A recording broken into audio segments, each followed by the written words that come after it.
In this video, I'm going to be going over the best defensive settings right now in NBA 2K26 My Team to help you guys win more games in Showdown or Salary Cap or whatever game mode you guys are playing. You want to make sure to put on these defensive settings. Now, I'm going to go over every single defensive setting in detail. I'm going to try to explain at the best of my ability to what each defensive setting does to help give you guys a better understanding of if you want to switch something yourself. I totally understand, right? It's called My Team and you can use whatever defensive settings you want. So if I have a specific defensive setting that you guys want to tweak, I think that's perfectly okay. It doesn't have to be exactly to a T what I run, but there is some stuff that I would definitely recommend you guys putting on. Like there's a no question defensive setting you guys want to make sure you have on. So starting with what I'm going to talk about first, I am 2-0 here in Showdown on my no money spent. Not that I'm actually that great at this game, but I do have an understanding of, what are the best defensive settings, and I've been using this team and I'm 2-0 in Showdown. So using this squad, I just turned off the defensive settings so I can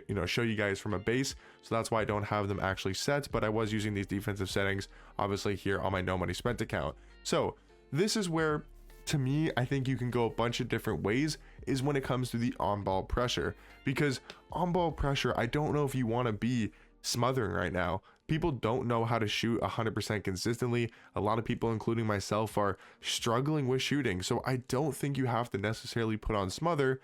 I think tight is the best, one to go with. I wouldn't put moderate. You're just going to be too far back and you're going to give up wide open shots if you're not consistently clicking on or playing on ball defense the whole time. So I think tight is the perfect medium ground. I think smother, you're kind of just gonna get blown by, to be honest with you. Slashing in this game is extremely important, and you don't want to let someone get downhill, get into the lane, either get a crazy dunk animation or kick out to a wide open three. So you want to have this on tight, in my opinion. I think smother, you're just way too close up in there. And then I think for moderate, you're kind of just too far back that you're going to give up a wide open three.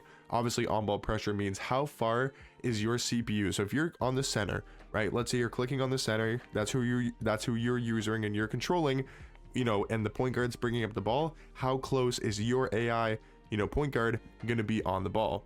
That's basically what it means. So if you have it on smother, they're going to be right up in their face, right? They're going to be on them, glued up to their hip. If you put it on like gap, they're going to be, as you can see in the diagram in the top right of the screen, they're going to be far back, pretty much giving up a wide open three. So you don't want to do this. Now, I will say it's a little bit more in depth, but you can actually do like in-game defensive settings.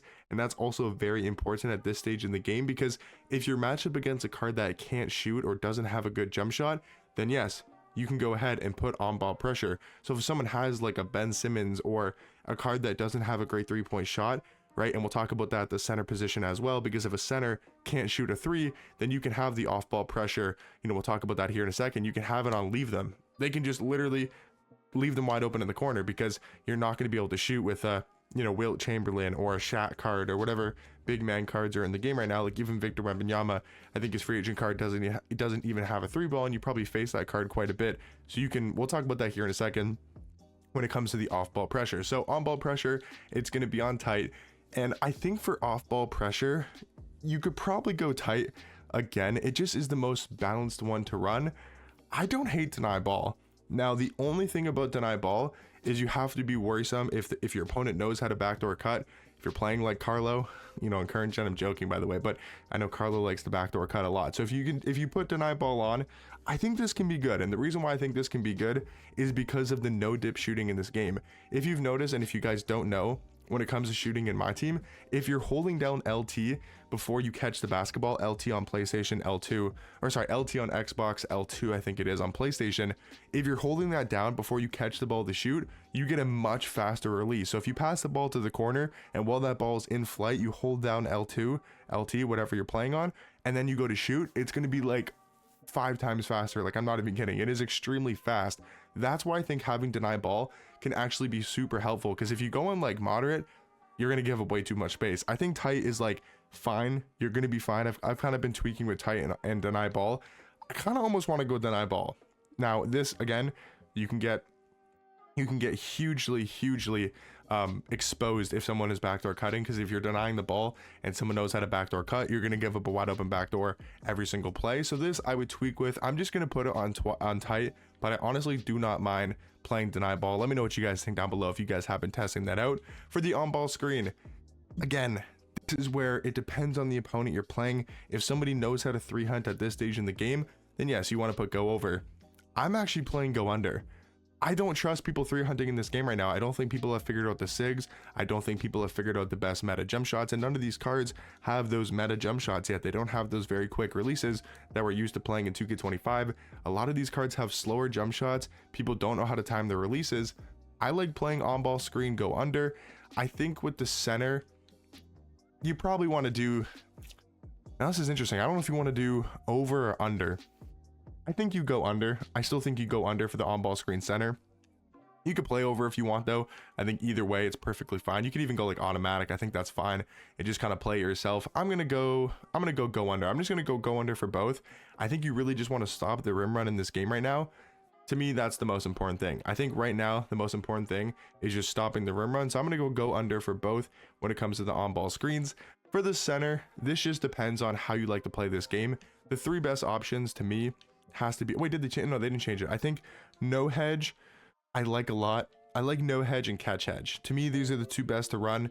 I think at the start of the year, I just go no hedge because I like to be able to control personally myself, you know, what's the best hedge to do in that situation. So if you guys don't know what hedging is, obviously in real life, if someone comes around the screen, you know, and you're controlling the center, you have to manually hedge if you want to kind of show and then recover, you know, on defense, or if you want to fully commit, and you can hard hedge. So you can kind of choose what you want to do. You can set it to hard hedge and your center is going to play up, you know, super high on that pick and roll to kind of stop the, you know, opponent to get a wide open 3.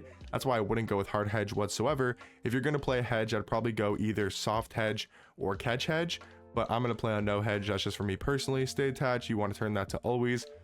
It's just a setting that you always want to have. Off ball screen, I think this you want to go over these, because the reason why you don't want to go under is because it's different, because again, with the no dip shooting, you know, the holding the L2 with the releases being a lot faster, you definitely want to have this setting on go over. Now, talking about the screen help rules, these are 100%, you want to put them on no help. It is a huge difference maker. What this is when somebody gets past you, let's say you get blown by at the top of the perimeter and someone is driving into the paint, if you have this setting onto automatic, what is going to happen is your corners will literally drop to the paint, which yes, helps you to stop the paint, right? You're not going to give up a 2, but you're going to give up the wide open kick out 3, which is just going to be a guaranteed 3 every single possession. So you want to turn all of these help rule settings to no help, and those are the best defensive settings for right now on day 1. Now these settings will change once people again learn how to shoot, learn how to 3-hunt, we get better jump shots in this game. Again, running deny ball I think could be a good strategy that I might try to run. I'm going to go deny ball when I start playing some more games, because I just want to try it out and kind of see how it works. But these are my defensive settings that I'm going to be running here on the No Money Spent and on all my accounts that I do play on. Let me know what you guys think down below. What defensive settings are you guys running? And hopefully you guys found this video helpful. And again, if you want to tweak any settings, go ahead and do so. You don't have to exactly use these defensive settings, but this is what I'm running currently and what I found somewhat success with. But I'll catch you boys in the next one. Peace.